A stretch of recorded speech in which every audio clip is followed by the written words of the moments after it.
Because yes, Floyd didn't have the punching power Gervonta had. But even if Gervonta lands, I don't see him hurting Jake to the point he knocks him out. This shit, I'm like, yeah, okay. Jake is bodied up, man. He's big. Yeah. Probably has 100 pounds on Gervonta. Maybe. I'd say Gervonta probably walks 150. Oh, he's so small. He's so small. One Jake Paul was stunned after watching Gervonta Davis's terrifying monster-like training, but he kept his confidence and positive outlook intact. He admitted Davis is a skilled and dangerous fighter, yet he trusts his own preparation and mental strength. Paul explained that his belief in himself and his optimistic mindset have fueled him through 5 years of hard training and steady improvement.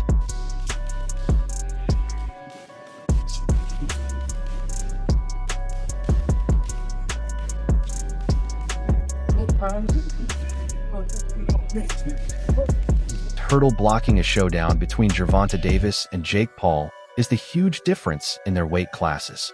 Davis has earned his reputation in the smaller divisions, where his speed and explosive power dominate fighters his size.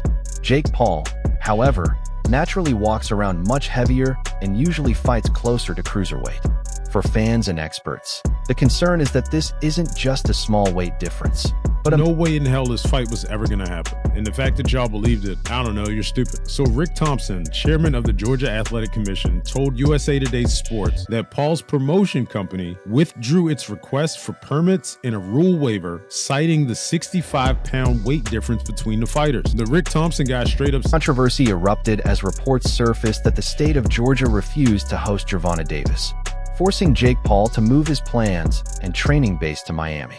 This situation shows how unpredictable negotiations for big exhibition fights can be.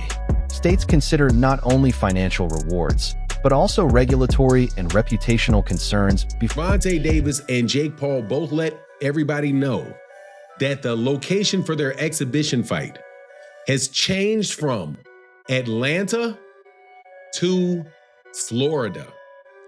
And let me tell you, it wasn't because Jake Paul just woke up in the morning and decided that he was going to change the venue. No, it was because of politics once again getting in the way of a Gervonta Davis fight. The amount of times that local small politicians play. However, Miami fits perfectly with his style of creating headlines and building hype.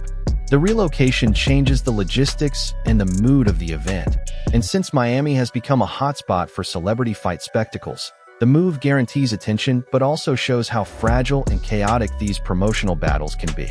For former champion Chris Algieri praised Jake Paul's influence on modern boxing, saying that regardless of whether he wins... Jake, but it's mostly win-win for him. Right, so what does Gervonta Davis... Whoa, hold on. Right, that's what I want. Please, go ahead. I didn't even get to talk. Please. So, what has he done for the sport? I mean, manufactured or not, he went out there and he performed and he got knockouts and people tuned in. Boxing fans tuned in. And you can talk about that shoe fight and that shoe. They're not boxing fans. Gervonta Davis sold pay-per-views to boxing fans. And he got boxing fans to come to fights, which is so needed. Desperately needed in this day and age. They marketed him that way. You can market anybody. You can market it that way. You can market it that way. And champ, you should know better because you... List remains split when comparing Gervonta Davis and Jake Paul. Critics argue that Davis is simply too small, and the weight difference makes a serious fight unrealistic. They claim this is why any meeting would have to be an exhibition rather than a ranked contest. The issue with exhibitions, they say, is that without real stakes, fan interest doesn't last. Others, however, insist that Davis's speed, slick movement... Before I say any comment about it, my question is, what's the rules? And... like, are they going to actually try and knock each other out? Because it's going to be a glorified sparring match. I'm not watching, dude. I don't give a fuck. Jake's going to have a hard time hitting him. Yeah. You know? Big time.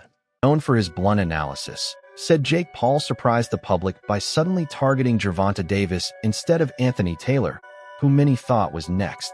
Sonnen pointed out that Davis is not naturally skilled at promoting fights, even though he is a great boxer. his ability to hype an event and draw mainstream attention.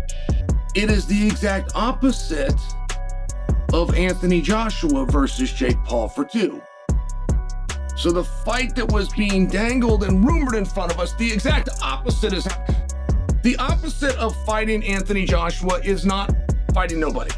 The opposite of fighting Anthony Joshua is fighting Tank Davis. Okay. So there's one big glaring issue. That even though Gervonta Davis is famous for his knockout power at lightweight and super featherweight, that power may not carry up against someone Jake Paul's size. They argue Paul's natural weight and solid frame give him a level of durability Davis cannot easily break.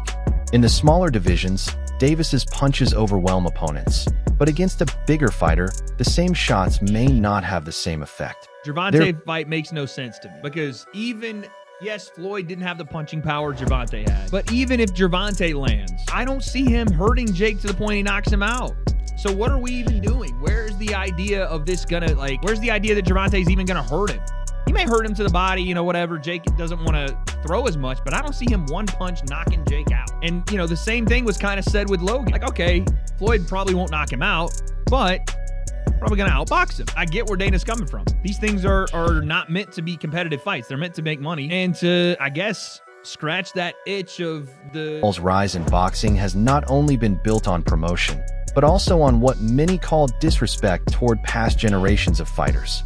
Critics say that by dragging retired legends into the ring with promises of big paydays, he weakens the sport's integrity.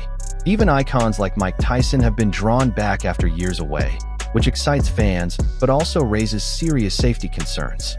The line between spectacle... Perpetuating the rumor. Legitimate meaning not fixed. Correct. Right. Yeah. And Which is, I mean, again, Dana would do the same thing if his company became known for doing fixed fights when they weren't, then he would try to find the same way to hold people accountable if they were reputable people saying that, right? So the whole Jake suing people for blatantly trying to say he fixes fights or he stages fights or people have no knockout clause. And Sean Porter defended Gervonta Davis's choice to accept an exhibition with Jake Paul, saying critics are missing the bigger picture. Porter explained that this fight is less about proving legacy and more about giving Davis financial security for himself and his family. Since it's an exhibition, the risks are reduced with rules and safety measures, and the main focus is entertainment. Porter stressed that fighters have short careers and must grab opportunities that bring exposure. They're trying to make it safer and, all those sorts of things, but there's still this pureness to boxing that really doesn't exist in sports anymore, but it's still there with boxing. I think that's why people have such a problem with this kind of move from Tank Davis. Is it more the heart? How do you guys feel, man, boxers? Man, once you hear the numbers, I'm they're talking, I don't know the official one. That's all for today's video. So make sure to stay tuned because the next chapter is just around the corner. Until next time.